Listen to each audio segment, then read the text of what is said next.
আসসালামু আলাইকুম। আজকের ভিডিওতে কয়েকটা বিষয় নিয়ে কথা বলবো, সেটা সবগুলাই হচ্ছে প্রাথমিক বিদ্যালয়ের প্রধান শিক্ষক নিয়োগ এবং সহকারী শিক্ষক নিয়োগ ব্যাপারে। তো প্রথমত যেটা হচ্ছে সেটা আপনারা সবাই জেনে থাকবেন যে রিসেন্টলি আপিল বিভাগ থেকে একটা মামলার রায় দেওয়া হয়েছে। সেখানে বলা হয়েছে যে প্রায় 13 বছর ধরে ঝুলে থাকা প্রধান শিক্ষক নিয়োগে সরকারের যে বাধ্যবাধকতা ছিল সেই জায়গাগুলো থেকে আসলে সরকারের পক্ষে একটা রায় আসছে যে সরকার এখানে আপনার প্রধান শিক্ষক নিয়োগ দিতে পারবে। তো এখানে কথা বলবো যে সরকার যে নিয়োগ দিতে পারবে, এখানে প্রায় 36,000 পোস্ট ফাঁকা প্রধান শিক্ষকের। তো এই 36,000 পোস্টে সরকার কিভাবে নিয়োগ দিবে, নিয়োগ প্রক্রিয়াটা আসলে কি হবে, এখানে কি সরাসরি নিয়োগ দিবে নাকি পদোন্নতির মাধ্যমে নিয়োগ দিবে নাকি কম্বাইন করে দিবে, এই বিষয়ে কথা বলবো। দ্বিতীয়ত আরেকটা হচ্ছে যে আপনারা জানেন যে এই 36,000 যে পোস্ট, এটা যদি আসলে প্রধান শিক্ষক দ্বারা ফিল আপ হয়ে যায় তাহলে কিন্তু এখানে সহকারী শিক্ষকের একটা পদ খালি হয়ে যাবে এবং সেখানে আসলে কতগুলো পোস্টে নিয়োগ আসতে পারে। এবং আরেকটা বিষয় হলো যে কিছুদিন আগে ইন্টারিম গভর্নমেন্ট থাকাকালীন একটা নিয়োগ কিন্তু একটা নিয়োগ বিজ্ঞপ্তি দিয়েছিল সরকার। সেখানে বলা হয়েছিল যে 1122 পদের বিপরীতে তারা প্রধান শিক্ষক নিয়োগ দিবে সরাসরি। সেটা কিন্তু আসলে একটা মামলা বা একটা রিট হওয়ার বলে কিন্তু ঝুলে আছে। তো আসলে সেই পরীক্ষাটা কবে হবে বা আসলে সেটার নিয়োগ প্রক্রিয়া কী হবে, এই বিষয়গুলো নিয়ে আজকের আমাদের আলোচনা। তো চলুন শুরু করি। তো প্রথম যে বিষয় সেটা হচ্ছে যে রিসেন্টলি আপনারা জেনে থাকবেন যে আপিল বিভাগ থেকে সরকারের পক্ষে একটা রায় আসছে যে প্রায় 2013 সালে রিট করা হয়েছিল, পরবর্তী 2017 সালেও এই মামলার আসলে আরও কিছু রিট এবং কিছু মামলা করা হয়। তো বলা চলে 2017 সাল থেকে আসলে প্রধান শিক্ষক সরকার নিয়োগ দিতে পারতেছিল না এই রিট বা মামলার কারণে। তো এটা আসলে প্রায় 36,000 পোস্ট এখন পর্যন্ত প্রধান শিক্ষকের পোস্ট ফাঁকা, ঠিক আছে। অর্থাৎ প্রাথমিক বিদ্যালয়গুলোতে 36,000 প্রধান শিক্ষকের পদ ফাঁকা। এখন এখানে আসলে কি হয়েছিল বিষয়টা আমরা একটু বোঝার চেষ্টা করি। সরকার 2013 সালের দিকে বা এর পর আসলে অনেকগুলা প্রাইভেট স্কুল জাতীয়করণ করে এবং এই জাতীয়করণ করার সময় সরকার বলে দিয়েছিল যে তোমাদেরকে আমরা জাতীয়করণ করতেছি বা তোমরা গভর্নমেন্ট চাকরি পাইছো, ঠিক আছে, কিন্তু তোমাদেরকে কখনোই আসলে আমরা প্রধান শিক্ষক পোস্টে পদোন্নতি দেব না। প্রধান শিক্ষক পোস্টে পদোন্নতি কারা পাবে? যারা শুধুমাত্র আমাদের নিয়োগের ভিত্তিতে, অর্থাৎ সরাসরি সহকারী শিক্ষক পদে যারা নিয়োগ পেয়েছে তাদের থেকে পদোন্নতির মাধ্যমে আমরা প্রধান শিক্ষক নিয়োগ দিব। তো সেই কন্ডিশনে কিন্তু প্রাইভেট স্কুলগুলো সরকারি করা হয় এবং এক পর্যায়ে গিয়ে এই প্রাইভেট স্কুলের টিচাররা আপনার রিট দায়ের করে বসে যা তারা কেন প্রধান শিক্ষক হতে পারবে না। তো সেই মামলাটাই কিন্তু এতকাল যাবৎ চলতেছিল এবং যার কারণে কোনো প্রকার কোনো প্রধান শিক্ষক নিয়োগ দিতে পারতেছিল না সরকার, না সরাসরি নিয়োগ দিতে পারতেছিল না কোনো পদোন্নতি দিয়ে সেই পদগুলা ফিল আপ করতে পারতেছিল, ঠিক আছে। তো এই বিষয়গুলোর জন্য আসলে এই যে নিয়োগ প্রক্রিয়া সেটা আটকে ছিল। তো হঠাৎই এই 2026 সালে নতুন সরকার গঠন করার ফলে আসলে আপনার আপিল বিভাগ থেকে একটা রায় আসলো যে সরকার চাইলে এখন এই 36,000 পোস্টে নিয়োগ দিতে পারবে, ঠিক আছে। অর্থাৎ এটা কিন্তু খুবই সুসংবাদ আমাদের যারা বেকার আছে তাদের জন্য। পাশাপাশি আমি বলবো যে নতুন সরকারের এটা একটা অ্যাচিভমেন্ট, খুব ভালো একটা উদ্যোগ তারা নিয়েছে যেন খুব দ্রুত আসলে এই মামলাটা নিষ্পত্তি হয় এবং তারা সেটা করতে পেরেছে। তো এখন বিষয় হচ্ছে যে এই 36,000 পোস্টের নিয়োগটা কীভাবে হবে? এই 36,000 পোস্টে কি সরকার সার্কুলার দেবে পিএসসির মাধ্যমে নাকি আসলে সবগুলা পদোন্নতিতেই দিয়ে দিবে? দেখুন 2025 সালের শেষের দিকে এসে ইন্টারিম গভর্নমেন্ট আপনার নিয়োগ পত্রিকায় বা আপনার নিয়োগ যে বিধিমালা, সেই নিয়োগ বিধিমালায় কিছু আসলে পরিবর্তন এনেছে, নিয়োগ প্রক্রিয়ায় কিছু পরিবর্তন এনেছিল এবং সেখানে বলা হয়েছিল যে প্রধান শিক্ষক নিয়োগের ক্ষেত্রে আপনার 80% পদোন্নতি দিবে এবং 20% সরাসরি নিয়োগ দিবে। অর্থাৎ যতগুলা প্রধান শিক্ষক পোস্ট খালি থাকবে, যদি 100টা পোস্ট খালি থাকে সেখানে 80টা পোস্ট যাবে হচ্ছে প্রধান শিক্ষকের পদোন্নতির মাধ্যমে আর কি, সহকারী শিক্ষক থেকে প্রধান শিক্ষকের দ্বারা পদোন্নতি পাবে। এবং এখানে বলা হয়েছিল যে সহকারী শিক্ষক থেকে প্রধান শিক্ষকের পদোন্নতি পেতে হলে আপনার এখানে 12 বছরের আপনার একটা কর্ম অভিজ্ঞতা লাগবে বা এক্সপিরিয়েন্স লাগবে। 12 বছর আপনি সহকারী শিক্ষক হিসেবে চাকরি করার পরে আপনি প্রধান শিক্ষকের পোস্টে আর জন্য আপনি আসলে বা প্রধান শিক্ষক হওয়ার জন্য আপনি এলিজিবল হবেন পদোন্নতির মাধ্যমে, যেটাকে প্রমোশন দিয়ে আসলে করা হবে। বাকি যে 20 জন, অর্থাৎ 100 জনের বাকি যে 20 জন, এই 20 জন সরকার সরাসরি নিয়োগ দিবে। সরাসরি পিএসসির মাধ্যমে সরকার নিয়োগ দিয়ে সেখানে পরীক্ষা নিয়ে পিলি, ভাইবা এবং হচ্ছে আপনার আদার্স যে আপনার স্টেপগুলো আছে সেগুলোর মাধ্যমে সরকার কী করবে, সরাসরি ফ্রেশ গ্রাজুয়েটদের আপনার এখানে নিয়োগ দিবে। তো এখন কথা হচ্ছে যে এই 36,000 পোস্ট যে এখন ফাঁকা, তাহলে সরকার এখন কি করবে? এখন সরকার অ্যাকচুয়ালি 36,000 পোস্টই যে পদোন্নতি দিবে, যদি মনে করে যে আমরা 36,000 পোস্ট শুধুমাত্র পদোন্নতি দিয়ে দিব, তাহলে সরকারকে আবার সেই নীতিমালায় আপনার পরিবর্তন আনতে হবে যে 80% এবং 20% যে বিষয়টা আছে, অর্থাৎ 80% প্রমোশন, 20% হচ্ছে ফ্রেশ গ্রাজুয়েট। এই জায়গাগুলোতে সরকারকে আবার নীতিমালায় চেঞ্জ আনতে হবে। যদি চেঞ্জ আনে যে 100% পদোন্নতি, তাহলে কি হবে? তাহলে কিন্তু সরকার 100% পদোন্নতি দিয়ে আপনার সহকারী শিক্ষকদের প্রধান শিক্ষক বানাই দিবে। আদারওয়াইজ এখন যে নীতিমালা আছে সেই নীতিমালা অনুসারে সরকারকে 80% আপনার এই 36,000-এর 80% পোস্ট যে যত আসবে ততগুলো সরকার কী করবে পদোন্নতির মাধ্যমে দিবে, এবং বাকি 20% সরকার পিএসসির মাধ্যমে ডিরেক্ট পরীক্ষা নিয়ে আপনার এটা নিয়োগ দিতে পারবে।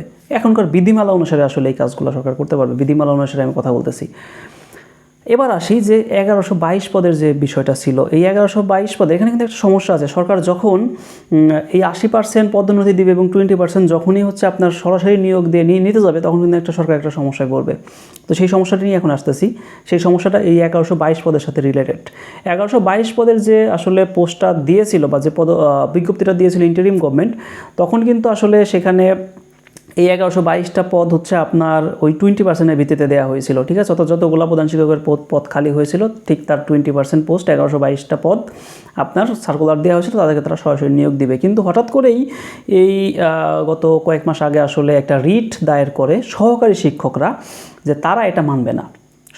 রানিং সহকারী শিক্ষকরা, দেখুন ওইটার মামলা এটার মামলা কিন্তু দুইটা ডিফারেন্ট। অর্থাৎ এতদিন যে 36,000 যে পোস্টটা ফাঁকা হয়ে গেছে, ওই মামলাটা কিন্তু চলতেছিল প্রাইভেট স্কুলগুলোকে জাতীয়করণ যখন করছে, সরকারি যখন করছে, তখন তাদেরকে বলছিল যে তোমরা প্রধান শিক্ষক হইতে পারবো না। তারা আসলে রিটটা করছিল কেন আমরা প্রধান শিক্ষক হইতে পারবো না।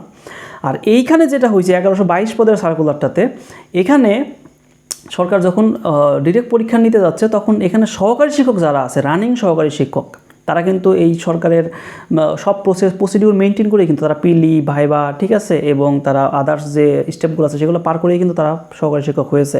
তো এরা আবার বলতেছে কি যে না, আসলে 20% আমরা আসলে ফ্রেশ গ্র্যাজুয়েটদের যে নিয়োগ দেবে এটা আমরা মানি না, আমাদেরকে 100% পদোন্নতি দিতে হবে। 100% আমাদের সহকারী শিক্ষকদেরই এখানে পদোন্নতির সিস্টেম রাখতে হবে। তো তারা কি করছে, 1122 পদের যে সার্কুলারটা ছিল সরাসরি নিয়োগের, ওইখানে তারা রিট করছে। ওই মামলার কিন্তু কোনো সুরাহা হয় নাই।